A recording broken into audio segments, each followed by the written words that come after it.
So, Memorial Day. When we think back to the Civil War, World War I, and especially World War II, we have a picture in our head of how those places looked.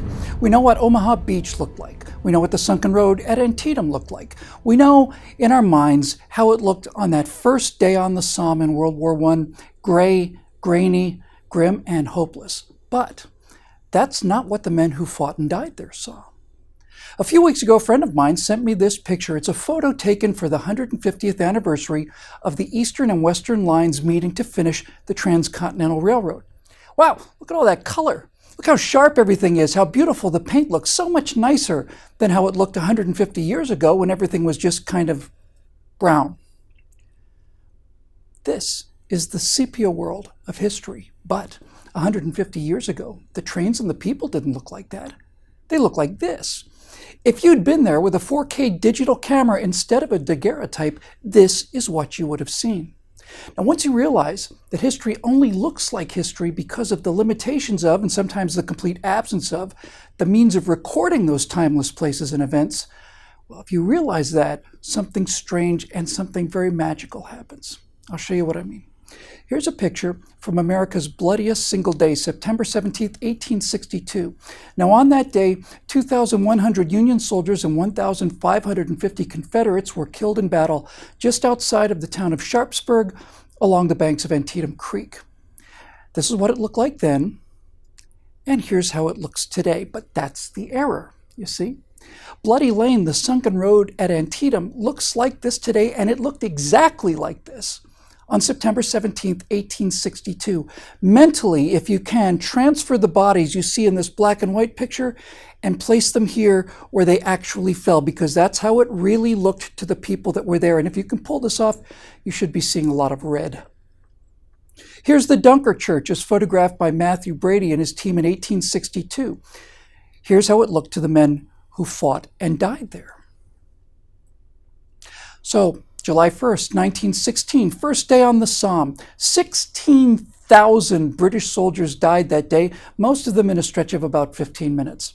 Here's what they saw as they followed their officers over the top, laden with 60 pounds of pack at a brisk walk in straight lines directly into machine guns and artillery. It wasn't gray and grainy and muddy and gross. The first day on the Somme looked like this. It was a beautiful summer afternoon. By the way, 16,000 dead sounds like a big number. It is a big number. Here's what 16,000 dead in one day looks like.